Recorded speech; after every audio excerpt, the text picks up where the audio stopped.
All right, so you're ready to buy your first disc, and you've done the research, and you've looked online, and you've come to the realization that there are a few different types of discs out there. At the end of this video, I'm going to narrow that few discs down to just 15 discs, which is going to help you pick only 3.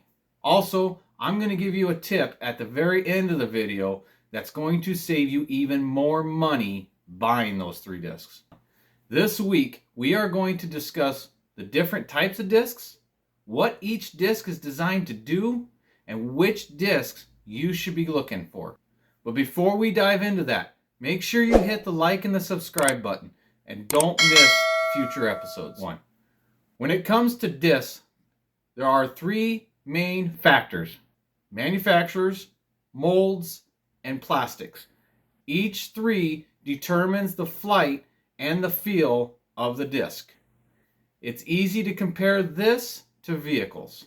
When it comes to vehicle manufacturers, you have Chevrolet, Dodge, Ford, Nissan, Titan, and countless others. When it comes to discs, it's the same. You have Innova, Discraft, Dynamic Discs, MVP, Infinite Disc, and so many more. In my opinion, Innova, Discraft, and Dynamic Discs are like the Chevrolet, Dodge, and Fords of disc golf. While at the same time, Latitude 64 and Castoplast are like Toyota and Nissan, the foreign manufacturers. The mold is like the make of a vehicle. Chevrolet, the manufacturer, makes Silverados, Malibus, Colorados, Camaros, and other makes.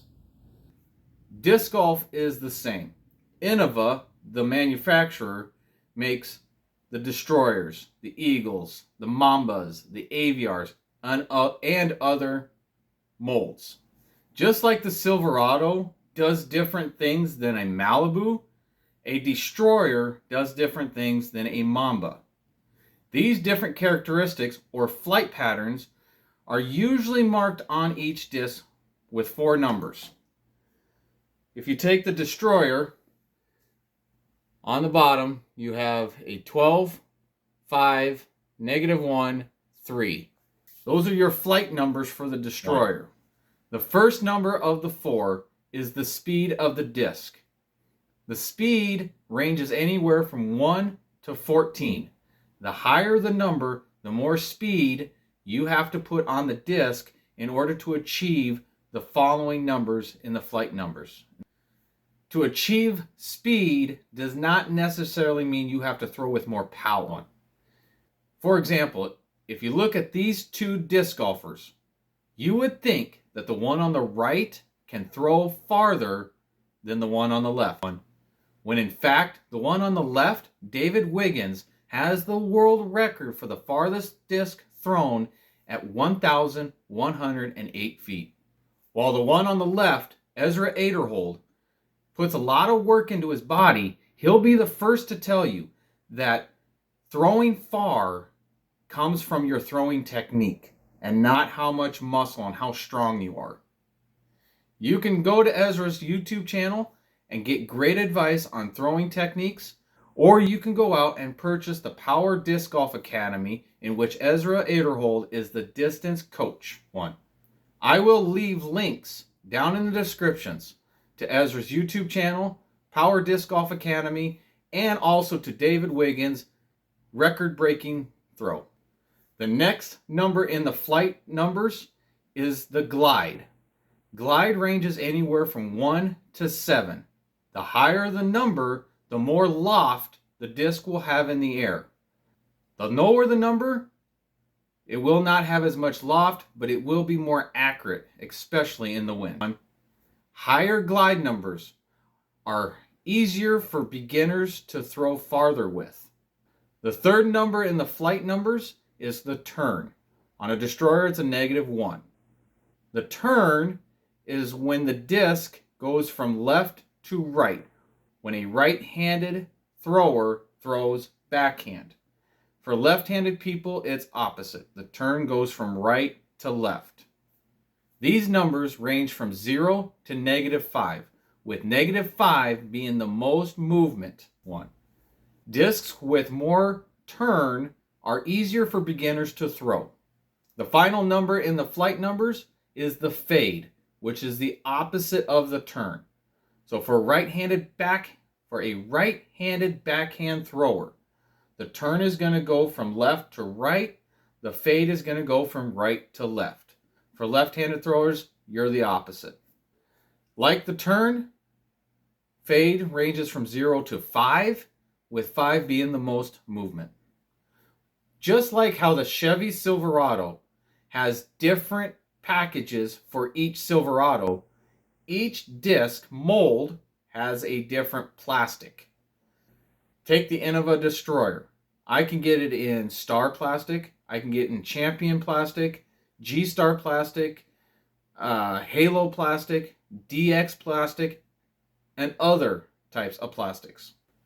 The different types of plastics will lead to a different grip, a different feel.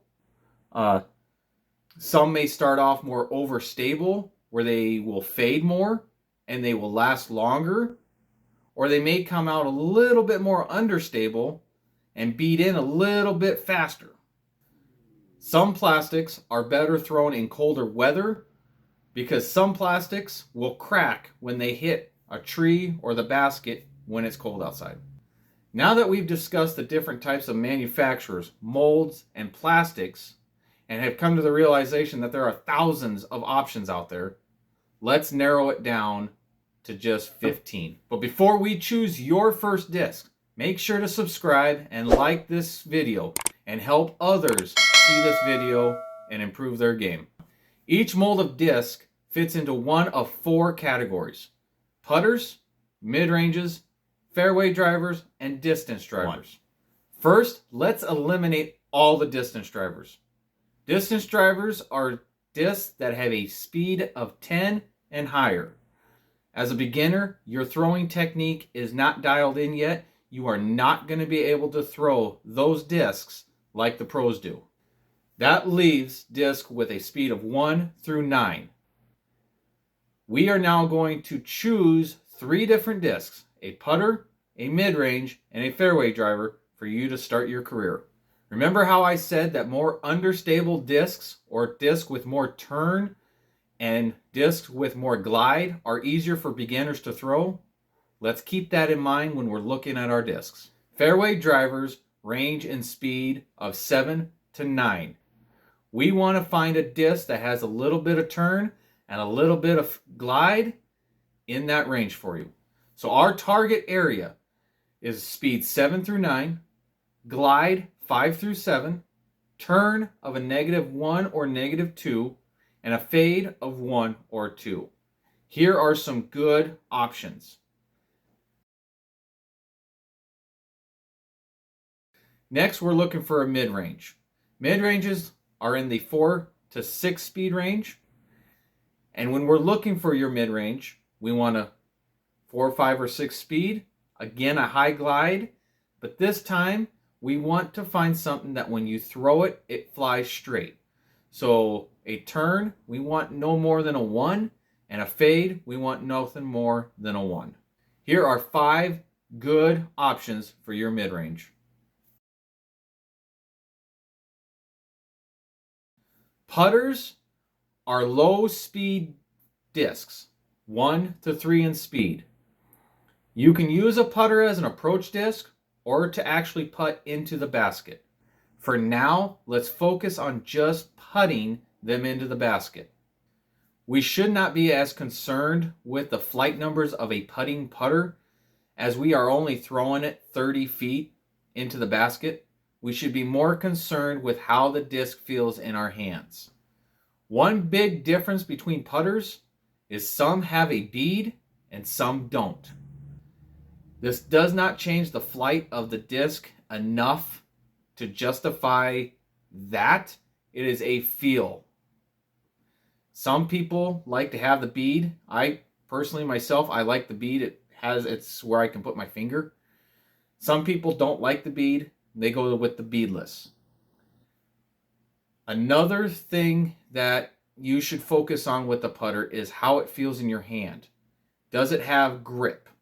More grip will equal more accuracy in your putts. For these two reasons, I would suggest to never buy your putting putters online until you figured out which one you love.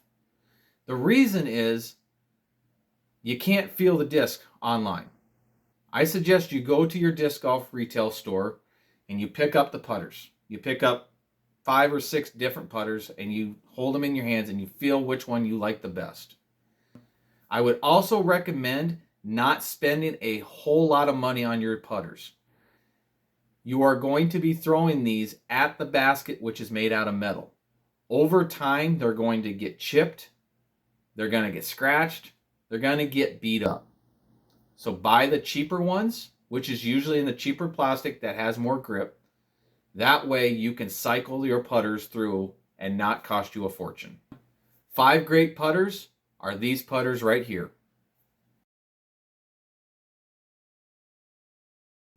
You can mix and match any 3 of the 15 discs options that I have provided you. Or you can save even more money. You can buy a starter pack. Each manufacturer has a starter pack out there. And what that is a pack that has 3 discs in it. A putter, a mid-range, and a fairway driver. These 3 discs are what the manufacturers feel are the best 3 discs in their lineup for beginners. When you buy a starter pack, you're getting a discounted price. You're not paying 15 to 20 bucks for a fairway driver and 15 to 20 bucks on a disc on a mid-range and 8 to 15 bucks on a putter. You're paying right around $20 to $30 for all 3 discs. Now that you know which discs to target when you purchase your first discs, I recommend you go to infinitedisc.com or otbdisc.com to purchase your discs. I will leave links to both websites in the description below. Now, take your new discs and go throw them at metal chains.